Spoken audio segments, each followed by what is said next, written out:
दोस्तों आज मैं आपको बताऊंगा कि हमारे जो नया कंप्रेसर और पुराने जले हुए कंप्रेसर में क्या फ़र्क होता है। इन दोनों में से हम लोग किस तरीके से फाइंड करते हैं कि ये हमारा जल गया कंप्रेसर या ओके कंप्रेसर है। हमारे पास दो कंप्रेसर पड़े हुए हैं, तो इसमें एक ख़राब है और एक जो है जो मैं नया लेकर आया हूँ वो कंप्रेसर। तो हम लोग अभी इसमें भी चेक करते हैं कि नए कंप्रेसर में क्या फ़र्क है। ये जो हमारा कंप्रेसर है ये नया कंप्रेसर है, ये हमारा जो कंप्रेसर है ये हमारा पुराना कंप्रेसर जो जल चुका है।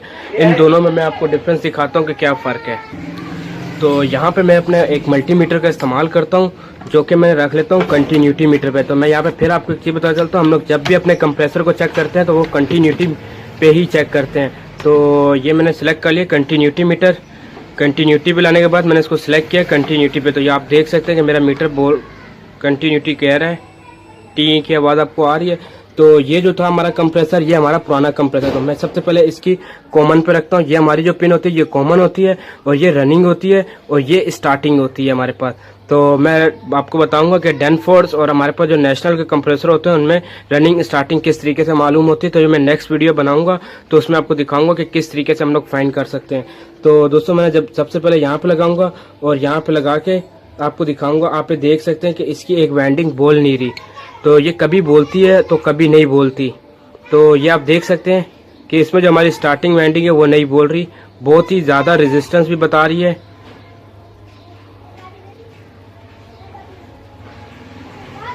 तो ये 89 रेजिस्टेंस बता रही है। तो अब मैं दूसरी पे लगाता हूँ इसकी रनिंग साइड पे। तो आप रनिंग साइड पे देख सकते हैं 7.1, 5.3। तो यहीं पे आके हमारी रुक जाती है। तो इसकी रेजिस्टेंस आपने चेक कर ली। तो अब मैं लेके चलता हूँ आपको नए कंप्रेसर की तरफ, जो मैं बाय करके लेकर आया हूँ उसकी मैं आपको रेजिस्टेंस दिखा देता हूँ कि उसकी रेजिस्टेंस क्या है। तो यहाँ पे मैं रखूँगा कंटिन्यूटी पे ही, और इस पॉइंट पे रखूँगा। ये हमारा कॉमन है और ये हमारा स्टार्टिंग पॉइंट है। तो यहाँ पे आप देख सकते हैं कंटिन्यूटी की आवाज़ आएगी, आपको लाजमी कंटिन्यूटी की आवाज़ आएगी। ये हमारा क्या है 2.228 पॉइंट, ये हमारा बन गया है 28.7, यानी कि 28.5 हमारा ये रेजिस्टेंस बता रहा है। ओम से ये हमारी, हम लोग रनिंग चेक करेंगे तो रनिंग की जो रेजिस्टेंस होती है वो हमेशा कम होती है स्टार्टिंग के निस्बत। तो ये हमारा स्टार्टिंग है, स्टार्टिंग के पे हमारी ज़्यादा होगी और रनिंग पे हमारी कम होगी। जैसे कि हमारे पंखे के अंदर 3 वाइंडिंग निकलती है, एक रनिंग, एक स्टार्टिंग, एक कॉमन। तो सेम उसी तरीके से हमारी 3 निकली हुई हैं। तो उसमें 4 निकलती है तो 2 को जोड़ लेते हैं। तो 2 जो हमारी जोड़ने के बाद बनती है कॉमन बनती है, वो ये हमारा पॉइंट है। उसके बाद हमारी बनती है रनिंग और स्टार्टिंग। तो ये हमारा स्टार्टिंग पॉइंट है और ये रनिंग है। स्टार्टिंग की जो रेजिस्टेंस होती है वो ज़्यादा होती है। तो दोस्तों ये हमारा एक कंप्रेसर टेस्टिंग का सिस्टम है। तो अब मैं दिखाता हूँ आपको दूसरा जो हमारा, जिस तरीके से हम चेक करते हैं कि इसका प्रेशर चेक करते हैं। तो सबसे पहले मैं आपको क्या चेक करा देता हूँ, इसके एम्पेयर चेक करा देता हूँ और इसके एम्पेयर चेक कराता हूँ कि इन दोनों में एम्पेयर में कितना डिफरेंस है। तो दोस्तों यहाँ पे मैं एक अपने पास लीड बनाई हुई है जिसे मैं कहता हूँ कंप्रेसर स्टार्टिंग लीड। तो इससे हम लोग कंप्रेसर की स्टार्टिंग करवाते हैं विदाउट रिले। तो ये बहुत ही आसान है इसको बनाना। तो मैं इसकी आपको एक वीडियो बनाऊंगा जिसमें आपको बताऊंगा कि किस तरीके से ये लीड बनाई जाती है। तो इसको मैं लगा देता हूँ 220 की सप्लाई पे, लेकिन उससे पहले मैं क्या कर लेता हूँ, इसके कनेक्शन कर लेता हूँ। तो यहाँ पर मैं रख लेता हूँ अपनी स्टार्टिंग पॉइंट पर इस लीड को लगा लेता हूँ, और ये हमारी क्या होगी कॉमन,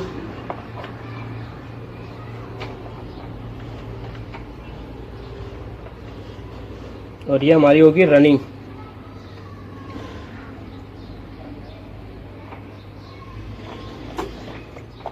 तो दोस्तों यहाँ पे हमारी ये लीडें कनेक्ट हो गई रनिंग स्टार्टिंग कॉमन के साथ, आप ये देख सकते हैं। तो मैं थोड़ा फोकस करता हूँ इस पे।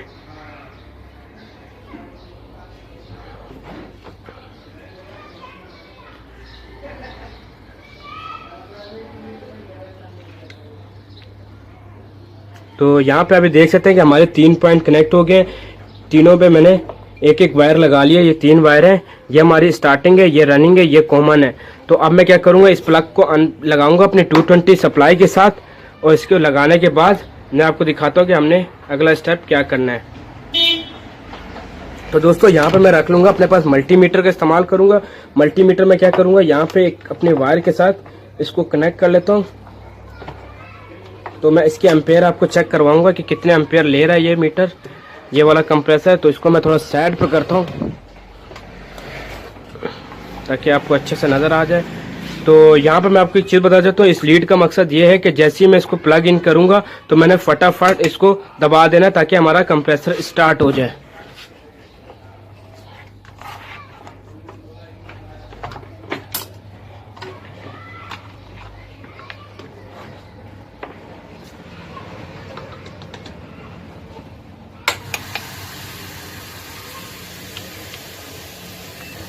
तो दोस्तों ये देख सकते हैं आप कि मेरा जो कंप्रेसर है वो शॉर्ट है, मुसलसल चलने के बाद ये शॉर्ट हुआ और बंद हो गया है। तो आप इसकी सप्लाई एम्पेयर पे मैंने इसको रखा हुआ नहीं था, तो मैं इसको एम्पेयर पे रख के दोबारा एक बार आपको चेक करवा देता हूँ।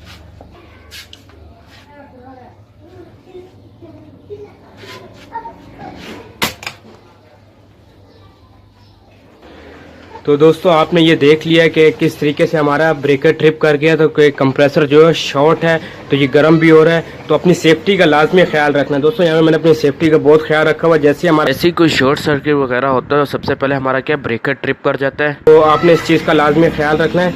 तो यहाँ पे अब मैं क्या करता हूँ, ये हमारा जो कंप्रेसर है वो शॉर्ट है, तो मैं आपको इसकी कंटिन्यूटी दिखा देता हूँ। तो मैं इसको रखता हूँ कंटिन्यूटी पे। तो मैं एम्पेयर नहीं आपको दिखा सका क्योंकि ये बहुत ज़्यादा शॉर्ट बता रहा है।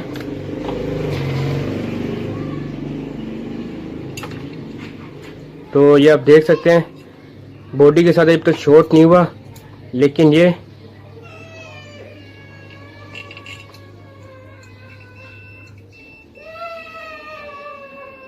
आप इसकी रेजिस्टेंस देख सकते हैं, रनिंग की रेजिस्टेंस कम होने की वजह से ये शॉर्टेज बता रहा है और ये वाइंडिंग हमारी बोल नहीं रही। तो इसलिए हमने ये कंप्रेसर चेंज किया है। ये कुछ ज़्यादा ही एम्पेयर लेयर था, तो टाइम के साथ ये कुछ ज़्यादा ही एम्पेयर लेना शुरू हो गया। तो अब मैं क्या करता हूँ, अपने दूसरे कंप्रेसर को आप चेक करवाता हूँ, इसके साथ कनेक्ट करता हूँ अपनी सप्लाई, और इसका आपको मैं चेक करवा देता हूँ कि इसके अंदर हमने नए कंप्रेसर के अंदर क्या क्या टेस्टिंग करनी चाहिए। तो अच्छा दोस्तों, अब मैं इस कंप्रेसर की टेस्टिंग करने वाला हूं, और इस कंप्रेसर के अंदर मैंने अपनी एक चार्जिंग लाइन लगाई हुई है। तो ये चार्जिंग लाइन क्यों लगाई है, तो मैं आपको बताता हूं कि मैंने चार्जिंग लाइन क्यों लगाई है।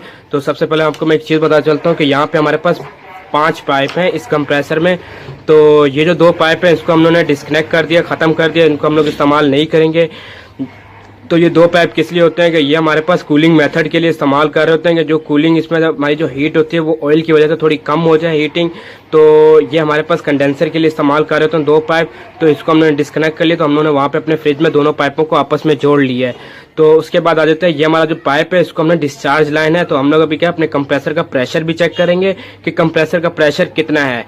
तो कंप्रेसर का प्रेशर कितना होना चाहिए वो भी आपको मैं दिखाऊंगा कि कितना होना ज़रूरी है हमारे कंप्रेसर का प्रेशर। तो ये हमारे पास एक है सक्शन लाइन और ये हमारे पास सेक्शन लाइन है। तो इनमें से हम लोग किसी एक लाइन को इस्तेमाल करेंगे अपने पास। तो हम लोग इस पाइप को हम लोग क्या करेंगे, अपने एपरेटर के साथ जोड़ देंगे, जो कि हमारी सेक्शन लाइन बन जाएगी। और ये सेक्शन लाइन हम लोग गैस चार्जिंग के लिए इस्तेमाल करेंगे। तो कुछ देर के बाद हम लोग इस चार्जिंग लाइन को उतार के इस जगह पे कनेक्ट कर देंगे। तो बस ये जस्ट हम लोग ने अपने गैस प्रेशर, ये जो हमने इसका प्रेशर चेक करना है कि इसका जो पंप का प्रेशर है वो कितना है। तो मैं जल्दी से आपको इसके कंप्रेसर की टेस्टिंग दिखा देता हूँ, इसके एम्पेयर आपको चेक करा देता हूँ। तो मैंने आपको इसकी रेजिस्टेंस चेक करवा दी थी, तो मैं इसी तरीके से यहाँ पे कनेक्ट कर लेता हूँ। तो ये हमारी ब्लैक वायर यहाँ पे होगी कॉमन, ये हमारी रेड वायर होगी रनिंग, और यहाँ पे ये हमारे पास हो गई स्टार्टिंग वायर। तो जस्ट उसी तरीके से हम लोगों ने इसको कनेक्ट करना है। तो यहाँ पे मैं आपको एम्पेयर मीटर कनेक्ट कर लेता हूँ, आपको एम्पेयर भी दिखा देता हूँ कि कितने एम्पेयर ले रहा है।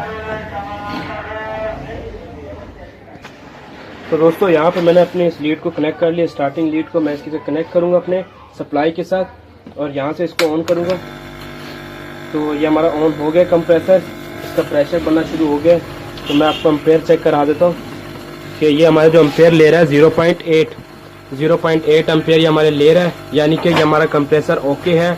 अब हम लोग क्या करेंगे, इसका प्रेशर चेक करेंगे, गैस प्रेशर, इसका जो हमारा है गैस प्रेशर कितना है।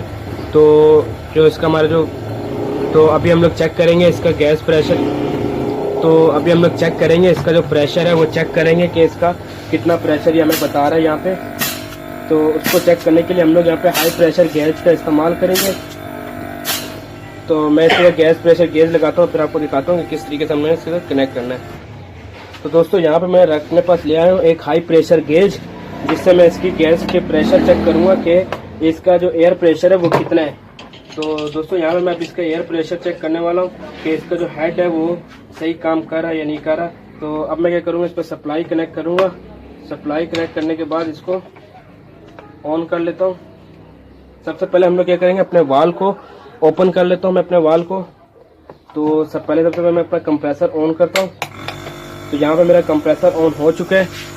तो अब इसके बाद क्या करता हूँ, मैं इसको बंद करता हूँ। तो यहाँ पे मेरा भी गैस निकल रही है, तो मैं इसको बंद कर देता हूँ और इसको 500 PSI तक जाने देता हूँ।